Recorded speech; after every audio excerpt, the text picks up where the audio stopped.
Bab firman Allah Ta'ala, wal walidatu yurdi'na, ibu-ibu hendaklah menyusukan anak-anak mereka selama 2 tahun cukup bagi orang yang mahu menyempurnakan penyusuan, hingga kepada firman-Nya Basir.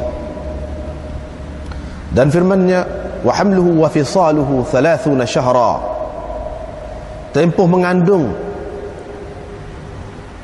berserta memisahkan anak daripada penyusuan ialah 30 bulan. Dan Allah berfirman, jika kamu berasa sukar, maka boleh perempuan lain menyusukan untuk si bapa itu, menyusukan anak itu untuk si bapa. Liyunfiq dzu sa'atin min sa'atih, hendaklah orang yang mempunyai kesenangan berbelanja sebahagian daripada kesenangan yang ada padanya, hingga kepada firman-Nya yusra. Berkata Yunus daripada Zuhri, Allah telah melarang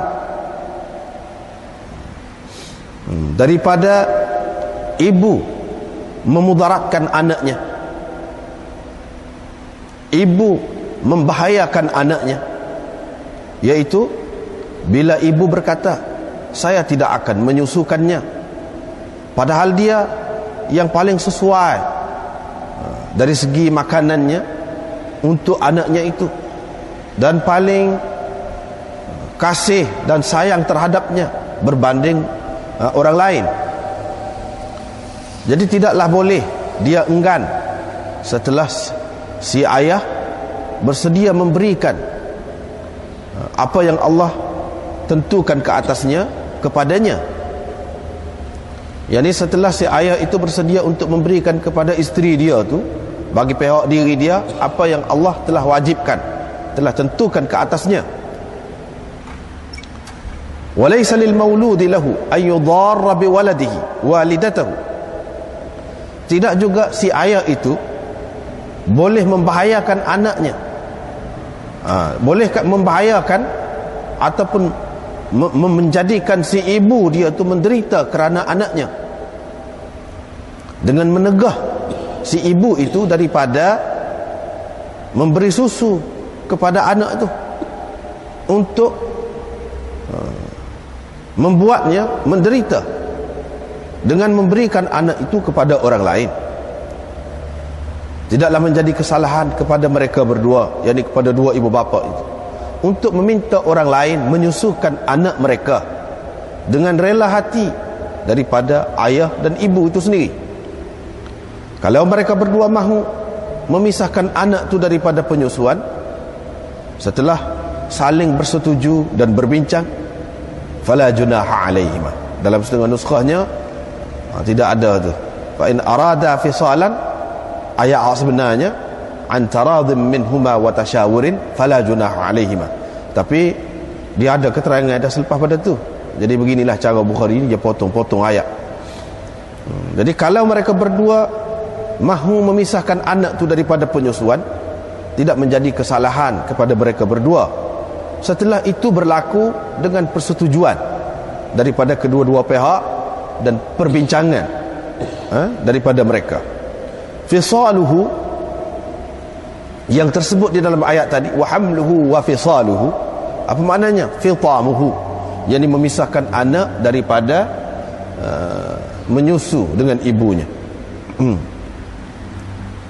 Ini bab perbelanjaan perempuan bila si suami tiada di rumah, dan perbelanjaan untuk anak-anak, untuk anak. Diriwayatkan daripada Aisyah, katanya Hindun binti Utbah datang, dia berkata, wahai Rasulullah, sesungguhnya Abu Sufyan itu seorang yang sangat penyimpan, Abu Sufyan itu seorang yang sangat kedekut. Adakah menjadi kesalahan kepada saya untuk saya berikan, untuk saya beri makan kepada keluarga kami sebahagian daripada harta dia? Qala la illa bil ma'ruf. Nabi sallallahu alaihi wasallam kata, tidak boleh melainkan dengan cara yang ma'ruf, dengan cara yang baik.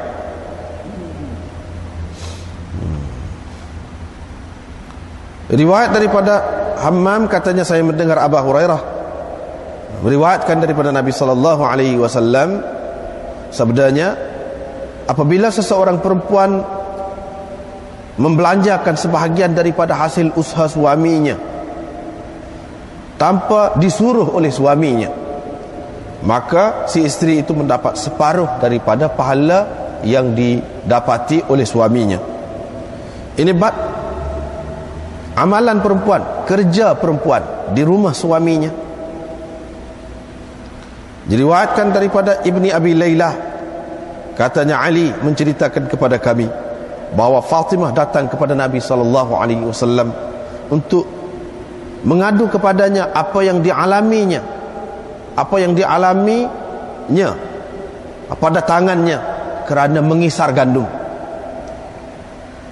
Dan dia mendapat tahu, yakni Fatimah mendapat tahu bahawa hamba telah sampai kepadanya, yakni kepada Nabi sallallahu alaihi wasallam, tetapi dia tidak bertemu, tidak kebetulan bertemu dengan Nabi sallallahu alaihi wasallam. Dia pun menyebutkan perkara itu kepada Aisyah, minta biar Aisyah ceritakan kepada Nabi sallallahu alaihi wasallam. Bila Nabi sallallahu alaihi wasallam datang, Aisyah pun menceritakan kepadanya. Ali berkata, maka Nabi sallallahu alaihi wasallam pun datang kepada kami ketika mana kami telah pun mengambil tempat tidur kami, mana kami telah pergi ke tempat tidur kami. Kami pun nak bangun. Bila dia datang, dia pun berkata, tetaplah duduk di tempat kamu masing-masing. Dia pun datang, duduk di antaraku dan Fatimah, di antaraku dan dia, yakni dia itu maksudnya Fatimah, sehingga saya terasa kesejukan kakinya di perut saya. Faqala, dia pun berkata, mahukah kamu berdua aku tunjukkan sesuatu yang lebih baik daripada yang kamu minta itu, yaitu apabila kamu pergi ke tempat tidur, apabila kamu mengambil tempat rehat kamu, ataupun kamu pergi ke tilam kamu, yakni ke tempat tidur kamu, maka kamu bertasbihlah sebanyak 33 kali. Kamu bertahmid, kamu pujilah Allah, alhamdulillah kata 33 kali. Kamu takbirlah 34 kali. Itu lebih baik bagi kamu berdua daripada khadim, daripada pelayan. Ini bab khadim bagi perempuan, pelayan bagi perempuan. Diriwayatkan daripada Abdurrahman bin Abi Laylah, dia menceritakan daripada Ali bin Abi Talib bahawa Fatimah radhiyallahu anha datang kepada Nabi sallallahu alaihi wasallam untuk meminta daripadanya seorang khadim, seorang pembantu, pelayan. Dia berkata, yakni Nabi sallallahu alaihi wasallam kata, mahukah engkau aku ceritakan kepada engkau sesuatu yang lebih baik untuk engkau daripadanya, yaitu engkau bertasbih, kata subhanallah pada ketika nak tidur, pada sebelum engkau tidur 33 kali. Engkau kata alhamdulillah 33 kali. Engkau takbir, kata Allahu akbar 34 kali. Kemudian berkata Sufyan,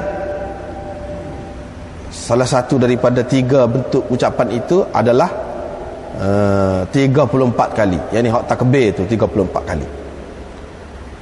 Kata Ali, fama taraktuha ba'du, selepas itu aku tidak meninggalkannya lagi. Qila, orang bertanya, walaupun malam perang Siffin itu? Dia kata, walaupun pada malam perang Siffin itu. Ini bab khidmat seorang suami terhadap istrinya.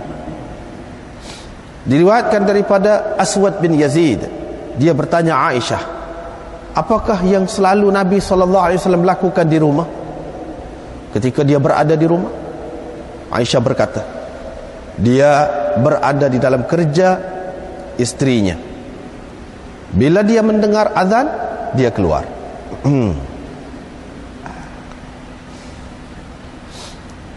Ini bab bila seseorang suami tidak memberi belanja, maka si isteri boleh mengambil tanpa pengetahuannya sekadar yang mencukupi untuknya dan untuk anaknya dengan cara yang baik. Diriwayatkan daripada Aisyah bahawa Hind bint Utbah berkata, wahai Rasulullah, Abu Sufyan ini seorang yang sangat kedekut. Dia tidak memberikan kepada saya apa yang mencukupi untuk saya dan anak saya, kecuali apa yang saya ambil daripadanya dalam keadaan dia tidak sedar. Nabi SAW berkata, ambillah apa yang mencukupi untuk engkau dan anak engkau dengan cara yang ma'ruf. Ini bab isteri menjaga harta suaminya dan perbelanjaan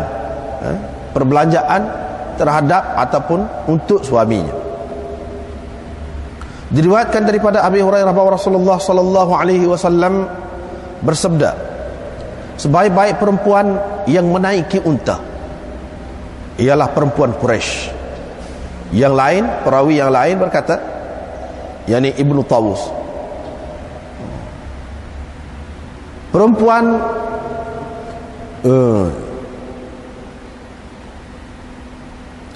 yang paling baik ialah Quraisy, yakni perempuan Quraisy. Mereka paling pengasih terhadap anak semasa kecilnya dan paling pandai menjaga harta suaminya.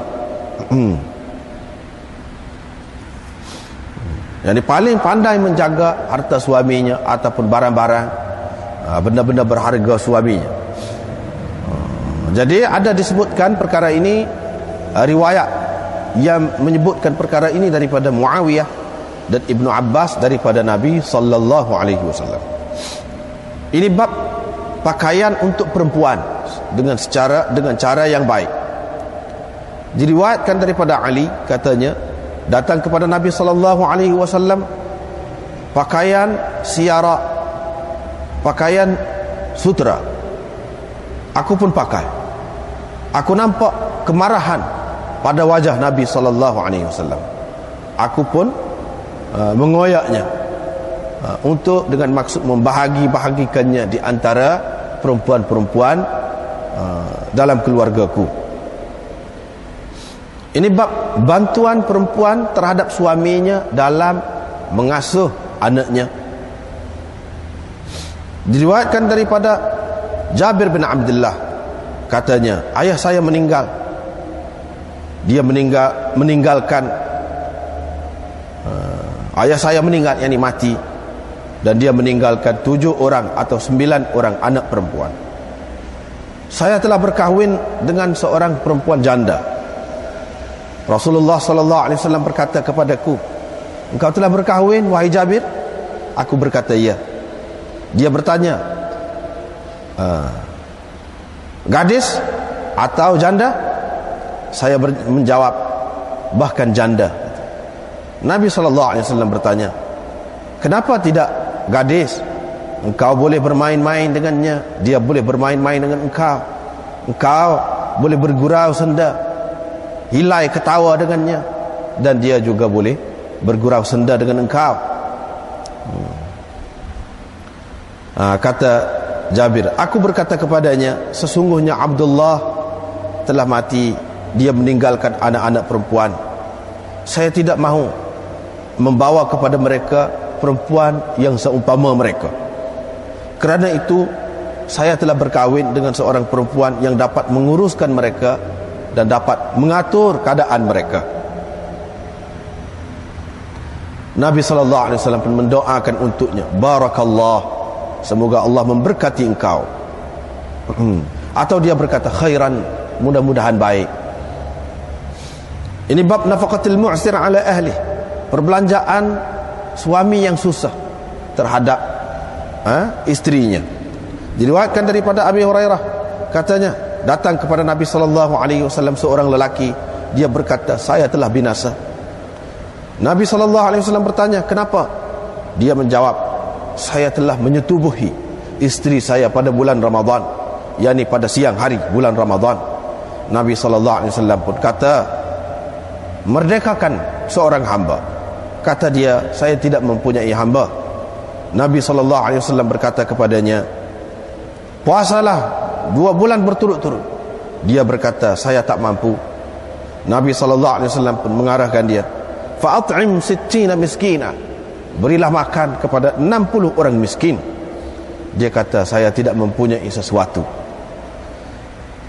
Selepas itu dibawakan kepada Nabi SAW satu bekas berisi tamar. Dia pun bertanya, di manakah orang yang bertanya tadi? Orang itu berkata, saya ni wahai Rasulullah, saya ni. Qala, kata dia, tasaddaq bihadza, bersedekahlah dengan buah tamar ini, sedekahkan buah tamar ini. Dia bertanya, orang itu bertanya, kepada orang yang lebih memerlukan daripada kami wahai Rasulullah? Demi Tuhan yang telah mengutuskan engkau dengan sebenar, tidak ada di kawasan Madinah ini ahli rumah yang lebih perlu daripada kami, yakni kepada makanan itu. Nabi SAW pun ketawa sehingga nyata, sehingga jelas kelihatan taring-taringnya ataupun gigi belakangnya. Qala fa antum idzan, Nabi SAW kata, kalau begitu kamulah yang lebih perlu. Jadi kamu bagilah kepada anak isteri kamu.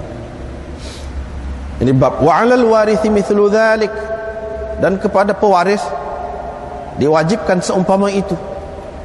Adakah perempuan wajib membelanjakan terhadap anak pinaknya? Hal 'alal mar'ati minhu syai', jadi adakah wajib atas perempuan mengeluarkan belanja untuk menyusukan anak dia? Jawabnya tidak.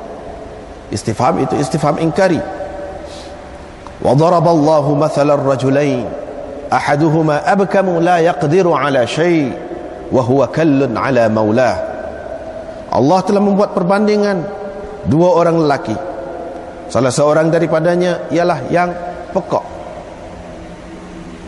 yang bisu, tidak mampu melakukan sesuatu apapun, bahkan dia menjadi beban kepada tuannya. Al-ayah, hingga kepada akhir ayat itu. Diriwayatkan daripada Ummi Salamah, dia bertanya, kata dia, aku berkata, wahai Rasulullah, adakah saya akan mendapat pahala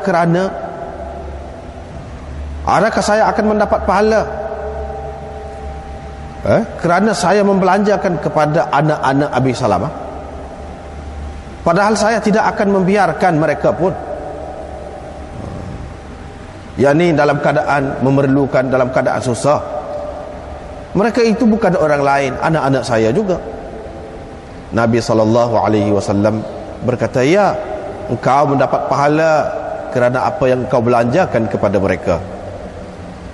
Diriwayatkan daripada Aisyah, kata Hindun, wahai Rasulullah, sesungguhnya Abu Sufyan itu seorang yang kedekut. Jadi adakah menjadi kesalahan kepada saya untuk mengambil sedikit daripada hartanya, sekadar yang mencukupi untuk saya dan anak-anak saya? Nabi SAW berkata, khudhi bil ma'ruf, ambillah dengan cara yang baik, ambillah apa yang sepatutnya. Ini bab firman sabda Nabi SAW, sesiapa yang meninggalkan kallan, bebanan, hutang dan sebagainya, ataupun dayaan, anak-anak, fa ilayya, terserahlah kepadaku. Diriwayatkan daripada Abi Hurairah bahawa Rasulullah SAW dibawakan kepada Nabi SAW orang mati meninggalkan hutang. Orang mati yang ada menanggung hutang. Dia bertanya, adakah dia ada meninggal harta yang lebih, maknanya untuk menyelesaikan hutangnya? Kalau diceritakan kepada Nabi SAW bahawa dia meninggalkan sesuatu yang mencukupi untuk menyelesaikan hutangnya, salat Nabi SAW menyembahyangkan jenazahnya. Kalau tidak, dia berkata kepada orang-orang Islam, bersembahyanglah kamu jenazah sahabat kamu. Maknanya sembahyanglah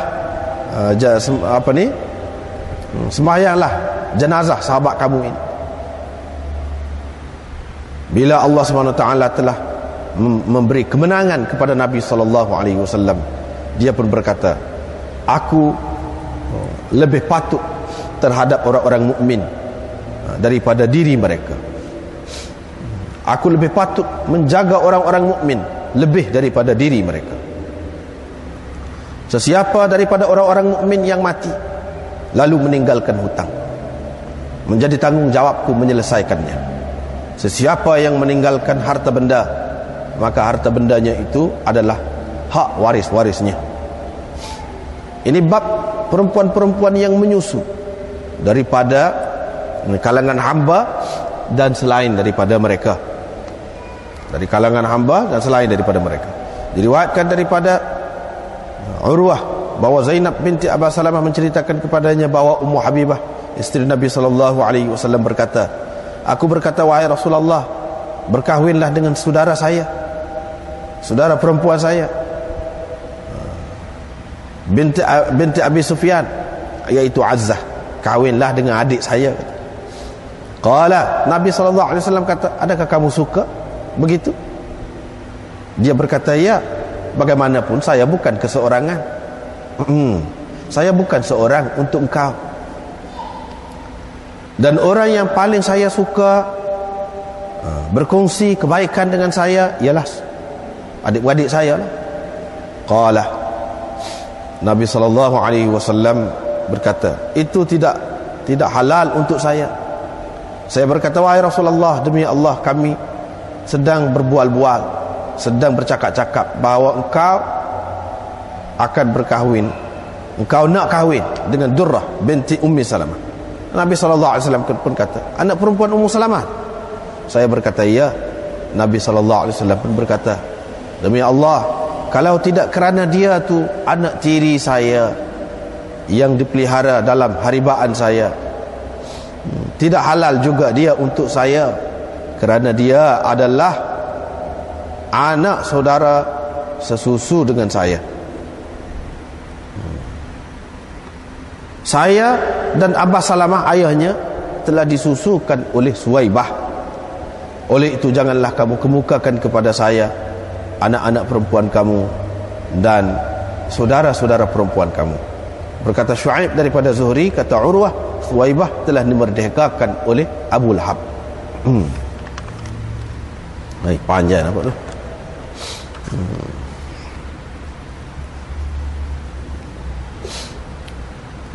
Mula-mula sekali malam ni, ini bab perbelanjaan lagi, termasuk di dalam Kitabun Nafaqat, perbelanjaan lagi.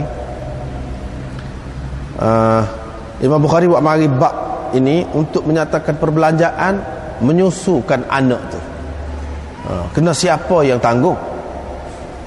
Siapa yang menanggung? Dia mari firman Allah SWT, ibu-ibu yang menyusukan anak-anak mereka itu, ibu-ibu hendaklah menyusukan anak mereka selama 2 tahun, iaitu bagi orang yang hendak menyempurnakan penyusuan, hingga kepada firman-Nya Basir. Jadi itu ayat yang kedua, wa hamluhu wa fisaluhu 30 syahra. Ayat yang ketiga, wa in ta'asartum. Jadi waktu itu macam-macam, panjang lah perbahasannya. Ada yang mengatakan wal walidatu yurdi'na auladahunna, itu berkenaan dengan ibu-ibu yang telah diceraikan. Ibu-ibu yang telah diceraikan. Jadi cerai itu banyak macam pula. Cerai yang boleh dirujuk dan cerai yang tidak boleh dirujuk. Boleh masuk belaka tu. Jadi makna kalau kita tengok kepada ayat seterusnya, kita nampaklah. Jadi Imam Bukhari dia potong ayat tu sekerak-sekerak lagu tu, jadi payah kepada orang yang tidak ingat Quran. Payahlah nak faham apa maksudnya. Jadi wal walidatu yurdi'na auladahunna haulain kamilain liman arada an yutimma ar-radha'ah wa 'alal mauludi lahu rizquhunna wa kiswatuhunna bil ma'ruf. Itulah. Hak tu dia naknya. Hak dia nak dia tak ayat. Dia potong ayat tu. Hak tu hak sebenar, hak maksud dia nya. Wa 'alal mauludi lahu, menjadi kewajipan kepada ayah kepada budak tu memberi makan kepada ibu-ibu dan memberi pakaian kepada ibu-ibu. Jadi itu tanggungjawab. Imam Bukhari nak royak tanggungjawab ayah kepada budak tu memberi makan dan memberi pakaian kepada ibu tu, walaupun sudah bercerai dah. Walaupun bercerai tu cerai tolak tiga dah. Kalau si ibu tu nak bersedia untuk menyusukan anak dia, maka siapa yang bertanggungjawab menanggung ibu tu? Ayah, walaupun dia sudah bukan suami isteri dah. Itu Imam Bukhari nak ya. So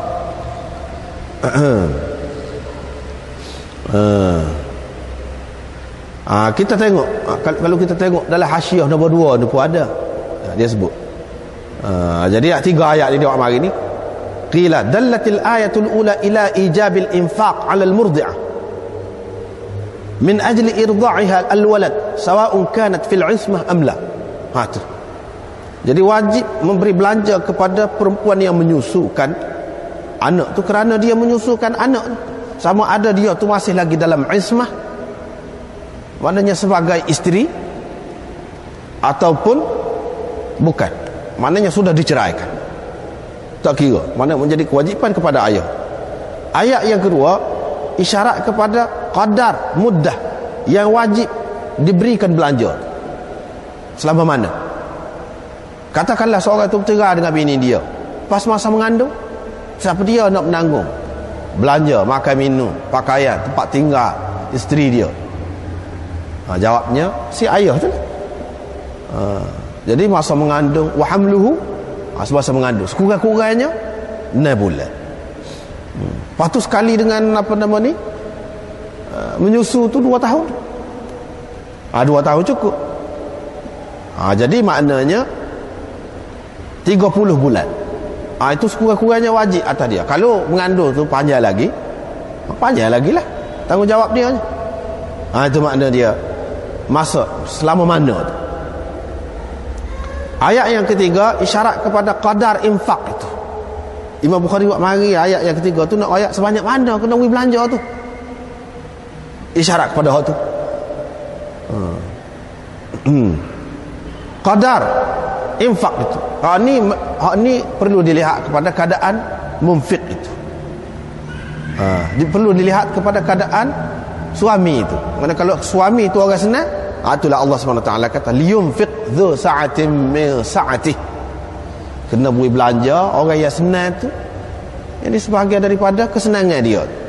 Jangan kata bila sudah tidak jadi bini dah, padahal bini tu beri susu kepada anak dia, beri sikit, padahal dia orang senang, mengikut kemampuan lah. Kalau susah cara susah, tapi kena beri juga. Itu maksud dia. Jadi itulah maksud Imam Bukhari nak ayat ni. Jadi belanja ni kena beri kepada isteri itu yang menyusukan kerana penyusuan dia tu. Jadi bagi orang yang mengatakan perempuan yang ditolak 3 tu tidak kena belanja, tidak kena gapo tu, kalau tidak ada anak, kalau tidak menyusukan, kalau hak menyusu kena beri juga. Kena beri juga.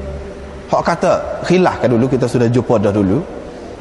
Jadi setengah kata tak perlu beri belanja, tidak ada sukna, tidak ada nafkah dah.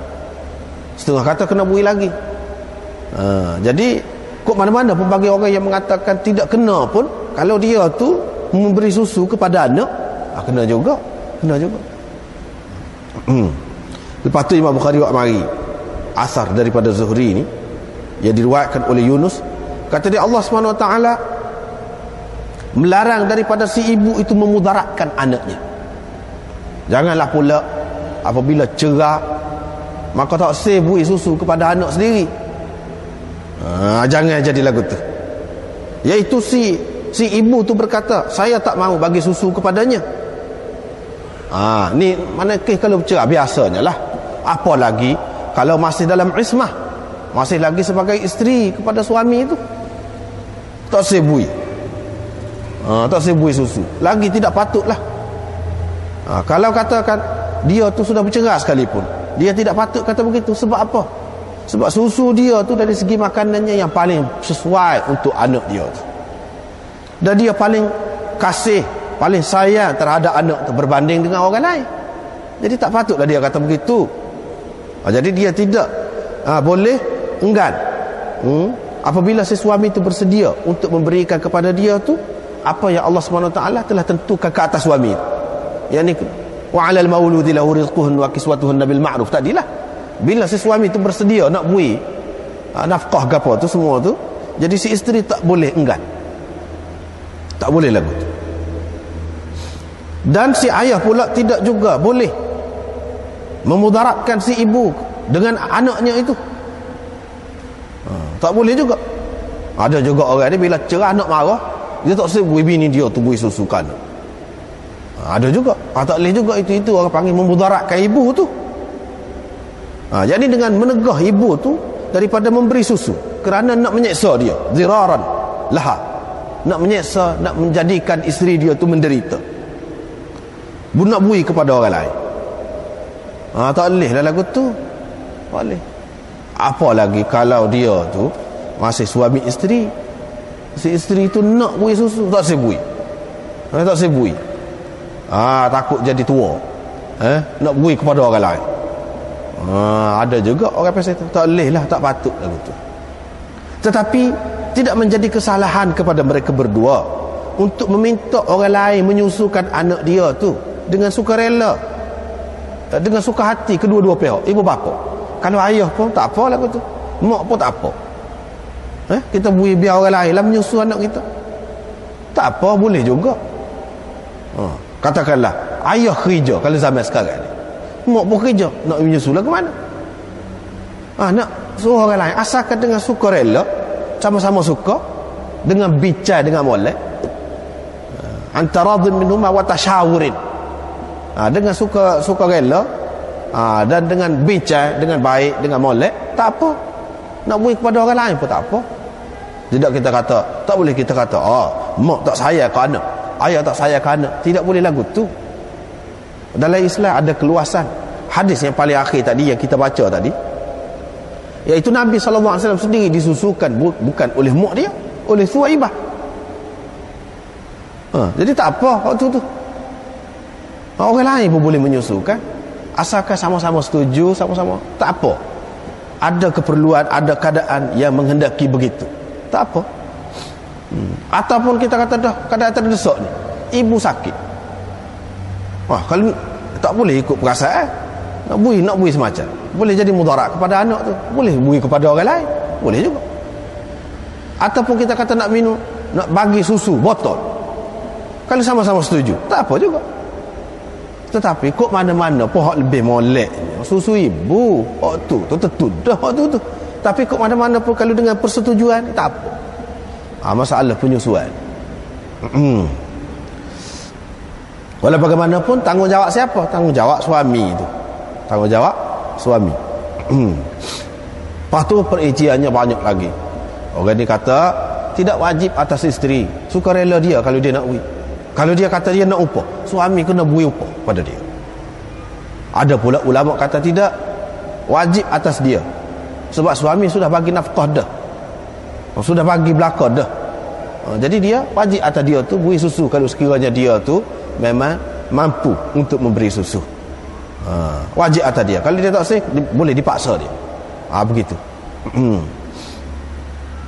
Macam-macam lah waktu pun khilaf ulama tu. Di dalam hasyiah kita tu ada sebut juga waktu tu. Habislah situ. Itu masalah nafkah terhadap perempuan yang menyusukan anak. Jadi Imam Bukhari buat mari 3 ayat, lepas pada tu buat mari asar daripada Zuhri tadi.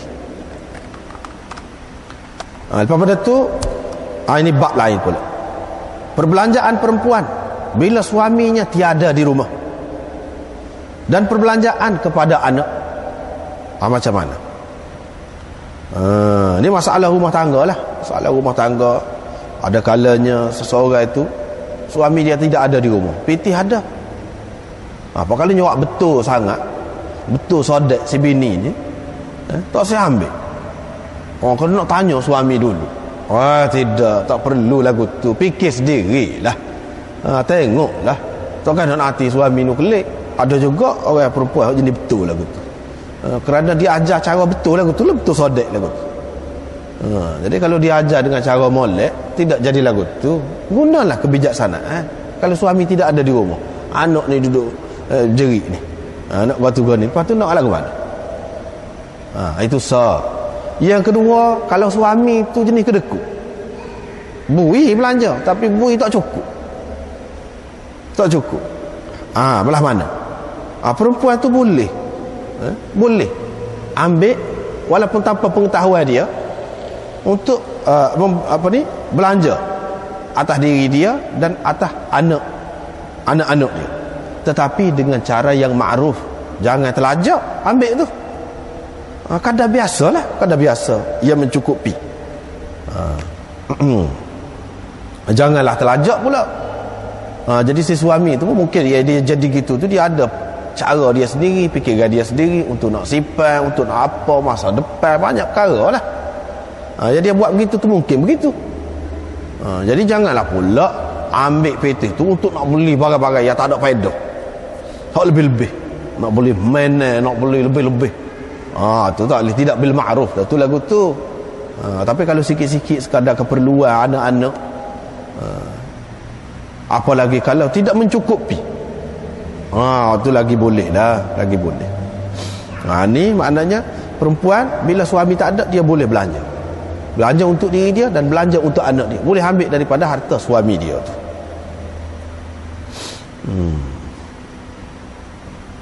Lepas tu hadis yang kedua, kalau perempuan itu belanja, orang mari minta sedekah, atau orang mari minta derma, ataupun dia nak buat kebajikan lah, tidak mari minta pun dia tahu dia nak buat, melalui TV ke, melalui radio ke, melalui apa ke, dia tahu orang nak bantuan, dia nak bagi lagu mana, boleh ke tidak?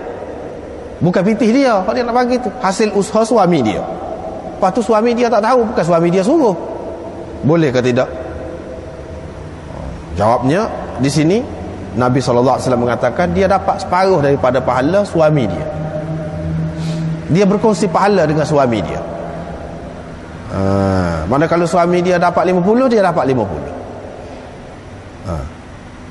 Hak tadi belanja untuk diri dia dan anak dia. Hak ni nak belanja lah keluar. Keperluan dia cukup dah, tapi nak buat kebajikan, si suami tak ada nak lagu mana, dan dia tak ada pesan, tak ada suruh pun, boleh perempuan itu buat lagu tu. Nak ayatnya boleh. Lepas kalau dia buat lagu tu, pahala tu dikongsi bersama oleh suami dan dia. Apa maksud Imam Bukhari buat marah ni dalam bab nafkah ni? Hak ni cerita buat kebajikan, bukan nafkah. Nafkah tu buidah si suami, buidah ke isteri ni. Isteri nak buat kebajikan pula. Lagu mana? Apa maksud Imam Bukhari buat marah ni dalam bab nafaqatil mar'ah? Jadi Imam Bukhari nak ayat, kalau kebajikan, buat kebajikan derma hak sunat, hak tidak wajib tu dia boleh buat, dia boleh pahala dengan dia ambil, walaupun suami dia tu tidak bagi kebenaran, tidak pesan apa-apa kepada dia. Jadi kalau hak wajib atas suami, kau boleh, dia nak ambil tu hasil tu, dia nak ayat ni, kau boleh. Setara hak sunat saat ni tu, ada kebajikan nak bagi derma saat ni tu, boleh pahala. Jadi kalau hak memang keperluan dia, bukan sia-sia, boleh pahala juga hak tu. Jadi atas kebijaksanaan dia tu, dia boleh pahala tu. Kalau tidak, jadi susah dia sendiri dan anak tu kalau dia tidak guna kebijaksanaan dia. Jadi nak ayatnya, sedangkan hak tu hak wajib atas suami, lagilah boleh dia ambil. Itu habis satu bab. Lepas pada tu, amalan ataupun kerja perempuan di rumah suami dia. Kerja perempuan di rumah suami dia, Imam Bukhari nak ayat, nak isyarat kepada khilaf ulama. Ada ulama kata perempuan ni tak ada buat kerja apa di rumah, tok lelaki dia kena tok lelaki dia belaka, kena suami dia belaka, daripada basuh kain, pada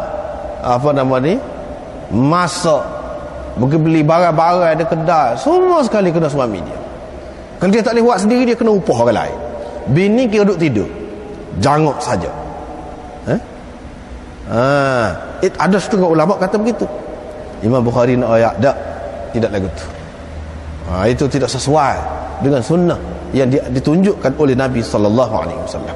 Apatah lagi kalau orang biasa, kalau orang syarifah, orang-orang yang mulia, bangsawan sekalipun, tidak lagu tu. Jadi boleh mana dia buat kerja, si suami boleh minta dia kerja. Jadi dalam rumah urusan perempuan, di luar rumah urusan suami. Kalau perempuan tu nak pergi keluar rumah pun, kalau suami benar, tak apa juga. Jadi bukan perempuan ni ambil munafaat saja, tidak. Sebab itu dalam Quran ada disebutkan walahunna mithlul ladzi 'alaihinna bil ma'ruf. Walahunna mithlul ladzi 'alaihinna bil ma'ruf. Mereka berhak mendapat munafaat sama seperti tanggungjawab yang mereka tanggung dengan cara yang baik. Jadi perempuan ni bukan hanya tahu ambil munafaat saja daripada suami, dia ada kewajipan dia. Jadi lahunna tu hak dia berhak dapat daripada suami. Alaihinna hak dia kena bui kepada suami. Ada kan tu dua tu. Jadi kalau suami sepanjang hari pergi duk kerja rata, penat lelah, balik pula kena buat kerja rumah pula. Kalau lagu tu di mana alaihinna tu? Tanggungjawab isteri tu. Ia boleh merengekkan suami tu duduk mana? Tu. Lepas tu kalau kita tengok dalam hadis ni, Imam Bukhari pun buat marilah hadis ni. Fatimah mengadu kepada Nabi SAW, dah muka duduk ngisang-ngisang ni, nepuh tangan, melecur tangan. Jadi minta dengan Nabi SAW, dah dapat tahu ni ada hamba boleh, naklah kepada pembantu rumah lah kita kata. Tak jumpa dengan Nabi SAW, pesan kepada Aisyah biar rayakkan Nabi. Bila dia rayak, Nabi SAW kata, aku nak rayak lebih baik lagi daripada tu. Dia tidak kata tak, memang kamu berhak dapat, kamu tak payah buat kerja, kamu anak aku. Tak ada kata lagu tu. Padahal siapa yang lebih mulia daripada Nabi SAW dan anak dia? Tapi Nabi SAW kata tak buat kerja diri. Mengisah. Dia tak bui hamba. Menunjukkan dia nak suruh perempuan tu buat kerja di rumah suami, jangan membebankan suami lagi. Setelah suami tu susah payah dah buat kerja, takkanlah di rumah nak membebankan, buat kerja di rumah ni. Tak boleh merengekkan suami, dia nak ayah hak tu. Walaupun perempuan itu perempuan bangsawan setara tu, apatah lagi kalau hak tidak bangsawan, hak bawah-bawah ni lagilah. Setengah-setengah orang tu dia kata ada tak boleh. Itu tak betul tu. Sebab itu Imam Bukhari buat tajuk ni. Cuba tengok Asma. Asma kakak kepada Aisyah, isteri kepada Zubair bin Awam. Pikul, junjung air, pergi ambil air. Junjung rupuk kapal untuk nak bagi, pergi ambil, pergi cari kerja di luar, untuk nak beri makanan kepada binatang-binatang. Tolong suami. Nabi SAW tak kata apa, tak kata dak ni bukan kerja kamu, tanggungjawab suami kamu. Hak di rumah pun tanggungjawab dia, hak luar pun tanggungjawab dia. Tidak. Bahkan Nabi SAW biarkan dia. Dan ramai lagi sahabat-sahabat yang lain untuk meringankan suami ni kalau pergi kerja di luar rumah pun pergi cari makan. Tak apa. Untuk meringankan. Itu kita lebih tahulah keadaan tu mana lebih sesuai. Begitu. Hak inilah maksudnya lirrijali nasibum mimma iktasabu walin nisa'i nasibum mimma iktasabna. Lelaki mempunyai bahagia dia daripada hasil usahanya, perempuan mempunyai bahagianya daripada hasil usahanya. Hasil usaha ni tidak semesti duduk dalam rumah. Sebab saat ni kena pergi cari, pergi keluar rumah. Dah tak ada dekat rumah, tak ada dalam rumah. Nak ambil air, nak ambil makanan, binatang, pergi cari makanan, kena tubik. Dan dia berhak mendapat bahagia dia. Masing-masing ada hak untuk memiliki harta. Bukan lelaki saja yang ada hak untuk memiliki harta. Bukan memilik tu dengan cara dapat pesaka saja, tidak, tetapi dengan cara iktisab. Iktisab itu maknanya usaha, cari kerja, buat kerja. Jadi maknanya di sini menunjukkan boleh begitu. Cuba tengok isteri Ibnu Mas'ud buat kerja kerah tangan dia buat kau dijual. Nabi SAW tidak larang, tidak kata apa buat kerja lagu tu je. Tak usah buat lah, bukan tanggungjawab kamu. tanggungjawab suami kamu. Tidak kata lagu tu. Ini menunjukkan maknanya isteri yang meringankan beban suami, sekurang-kurangnya dengan buat kerja rumah tu adalah lebih molek daripada tidak buat langsung. Dan kalau dia buat kerja hak luar lebih daripada tu pun Nabi SAW tak kata apa. Kerana ini adalah untuk memesrakan lagi, mengeratkan lagi hubungan suami isteri. Itu di antara caranya. Suami itu berasa isteri dia betul-betul bersimpati dan kesian kepada dia, nak tolong dia. Dia berasa gitu. Tak apa, boleh lagu tu.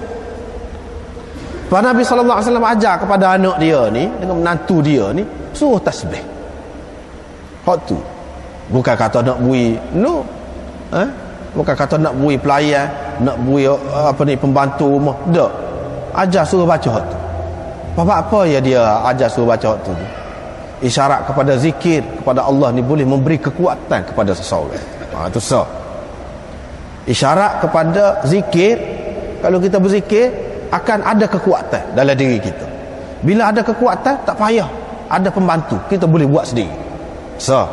Yang kedua, Nabi SAW nak ajar berdikari anak-anak dia. Yang ketiga, Nabi SAW tak saya tunjuk kepada dunia ni bahawa Nabi SAW ambil kesempatan daripada kekayaan, daripada dia ni jadi pemimpin. Orang lain banyak dia bagi kesenangan, tapi anak dia tidak. Anak dia tidak ajar kebendaan. Itu yang ketiga. Yang keempatnya, nak ayatnya hak ni lebih baik lagi sebenarnya. Makna kesenangan dalam dunia ni kalau senang sebentar je. Dia nak ajar maknanya gemar kepada akhirat dan tidak terlalu minat kepada dunia. Jadi kamu sepatutnya, anak aku, menantu aku, kamu lebih gemar kepada akhirat. Fikirkan apa yang menguntungkan, yang menyenangkan di akhirat, bukan dunia, bukan siapa pesal lagi. Kamu dapat kamu lecur tangan, melecur tangan, tak apa lagi. Itu Nabi SAW cara nak ajar tu. Macam tu cara dia. Tu dia kata itu lebih baik bagi kamu berdua daripada khadim. Mana hakikatnya di akhirat. Sebab Nabi SAW dia kira akhirat itu lebih baik. Dan lebih baik dari segi dunia, kalau dia amalkan betul-betul, insya-Allah Allah SWT akan bagi pertolongan, bagi kekuatan. Begitu caranya. Dan Nabi di sini Nabi SAW tidak pula kata, apa kamu buat kerja, jangan siapa netuk tangan. Itu tanggungjawab ahli itu. Apa dia tidak kata lagu tu? Kalaulah ini menjadi kewajipan suami buat kerja-kerja rumah ni terutamanya, tentu Nabi kata begitu. Dah kalau dia tak siap buat, dia tak ada, dia cari orang gaji lah. Dia tidak kata begitu. Terus begitu biasa. Ini menunjukkan bahawa perempuan bertanggungjawab dalam rumah tangga. Bertanggungjawab dalam rumah tangga. Jangan dia berlepas tangan. Dan dalam masalah ni hak lebih kuatnya hak ni. Walaupun ada yang mengatakan tidak. Lah jelas suami. Dia nak pergi beli jarum, nak pergi beli garam, nak pergi beli ikan, nak pergi beli semua benda kena suami belakang. Menyimpan dalam rumah pun kena suami juga. Jadi tanggungjawab suami. Lelah lagu tu. Pasal apa? Pasal apa? Pasal tak kena faham. Ada orang amal lagu tu. Hak tu yang apa yang kadang-kadang sebut banyak kali. Pasal memang orang kita yang salah faham. Dia baca satu kitab, memang ada dalam tu. Dalam kitab memang kita tidak nafi, tapi tidak semua apa yang ada dalam kitab tu lebih sesuai, lebih betul dengan kehendak syariat, lebih sesuai dengan sunnah. Tidak semestinya begitu. Sebab itulah kata ulama, orang yang betul, orang yang bijaksana, al-munsif man arafa ar-rijal bil haqq, la man arafa al-haqq bil rijal. Orang yang bijaksana iaitu orang yang kenal tokoh-tokoh dengan sebab kebenaran yang dibawanya. Bukan orang yang kenal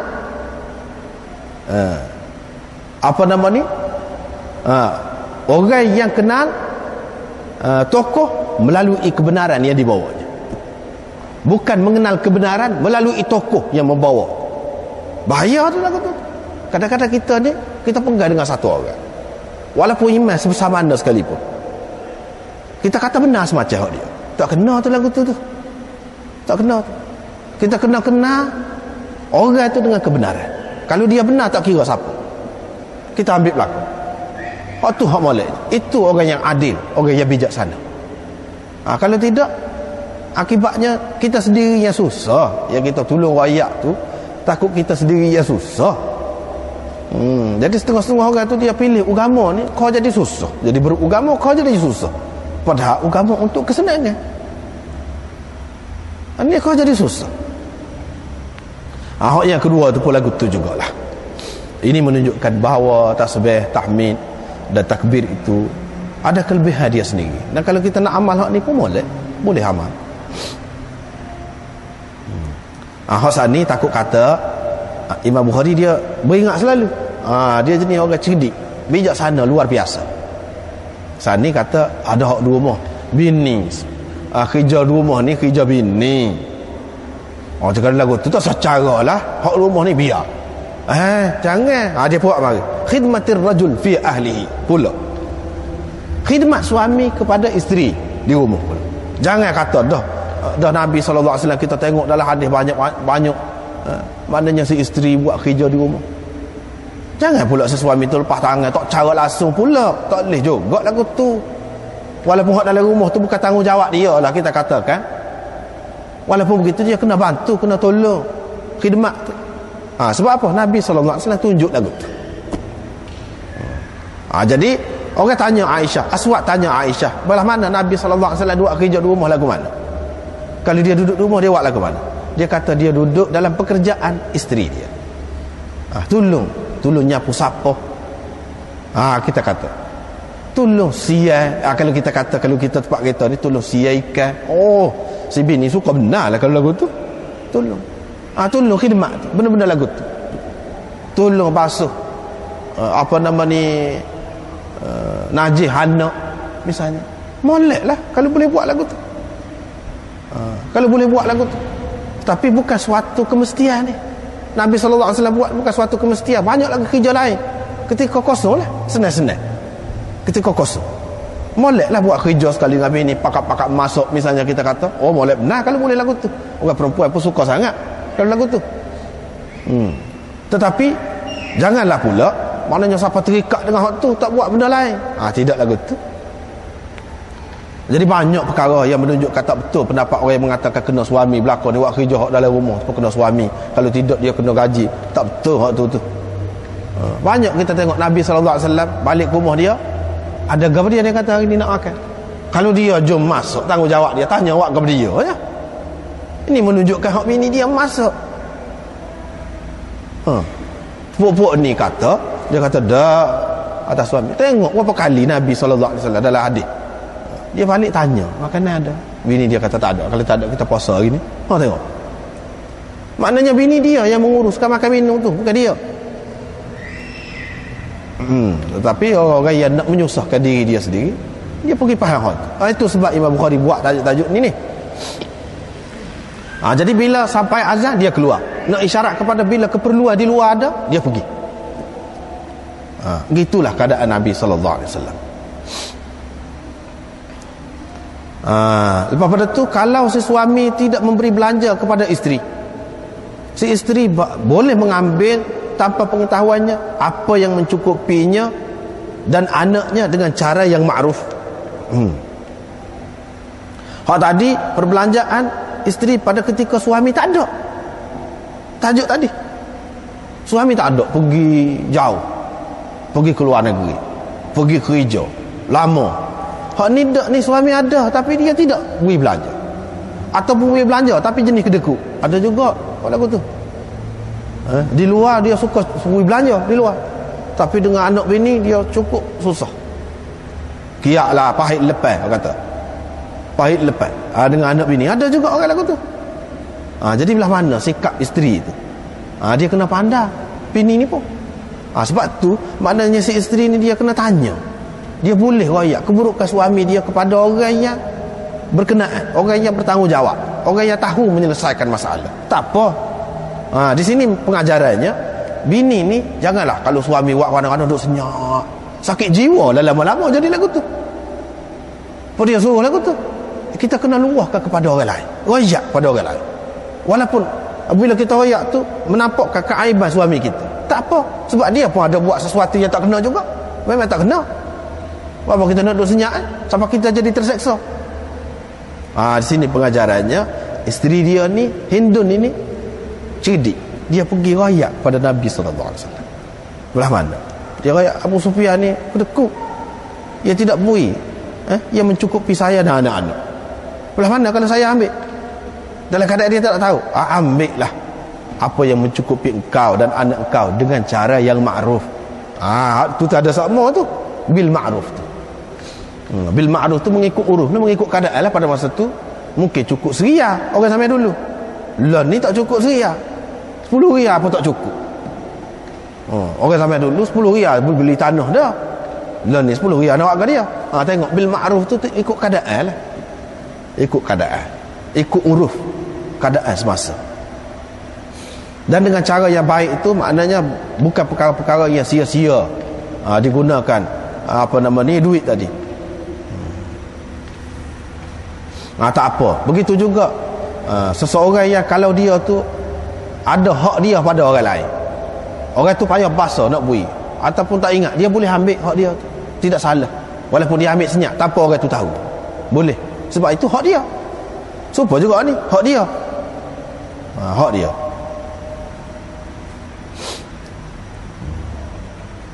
Jadi pak perempuan menjaga suami, menjaga harta suami dia dan perbelanjaan terhadap suami dia.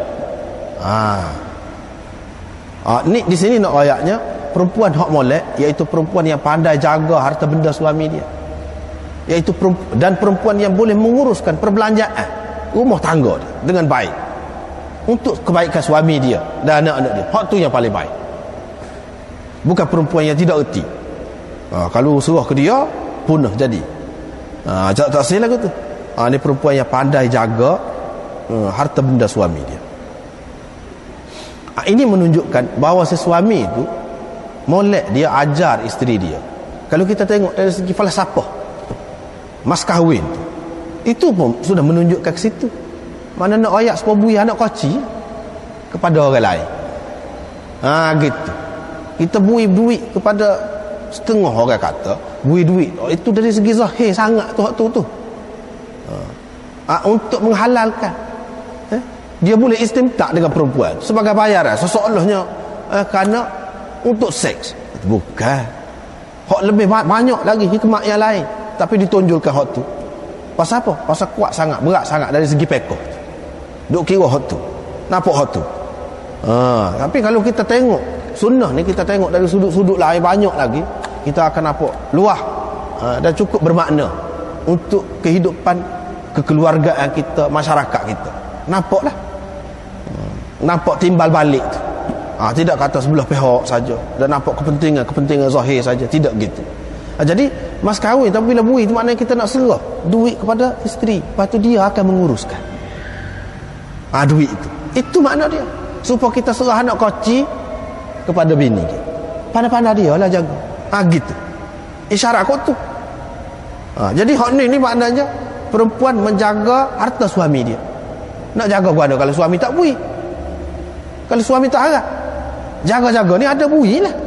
Maknanya yang dikehendakinya suami ni kena bui juga kepada isteri dia, sekurang-kurangnya untuk menguruskan rumah tangga tu, sekurang-kurangnya. Kalau boleh perempuan tu jaga lebih lagi daripada tu pun tak apa, boleh bui. Sebab dia adalah pembantu dalam kehidupan kita. Tapi kalau perempuan tidak boleh nak bantu sikit abuk, pening kepala juga orang lelaki. Dengan sebab itulah kena mengaji perempuan itu pun. Di zaman Nabi SAW, orang-orang tawanan tu dia suruh hajar baca menulis, bukan untuk orang lelaki saja, orang perempuan pun dia suruh juga, suruh hajar. Siapa dia boleh hajar sekian-sekian ramai orang pandai baca pandai menulis, dia lepas. Itu pertukaran. Maknanya Nabi SAW nak lelaki dan perempuan ni pandai erti. Kalau tak erti, dia nak boleh bantu suami dia gapo dia. Kalau tak erti gapo satu, kau menjadi beban pula. Tak silap lagu tu. Nak jadi tidak beban tu dia kena berpendidikan, pandai mengurus, pandai tu dia kena mengaji. Maka keperluan pengajian ni hak tu pun bil ma'ruf juga, yang ni mengikut uruf juga. Zaman dulu pandai jahit, pandai gitu saja tak apa dah. Zaman sekarang ni keperluan lain, jadi kena bagi pendidikan tu lebih lagi daripada tu. Sebab keperluan tu keperluan lebih lagi sekarang ni, sama ada lelaki ataupun perempuan. Jadi dalam hadis ini disebutkan Nabi SAW kata sebaik-baik perempuan yang menaiki unta ialah perempuan Quraisy. Maknanya sebaik-baik perempuan Arab, sebab orang Arab ni dia biasa naik unta. Sampai di zaman Islam pun naik lagi kenderaan itu.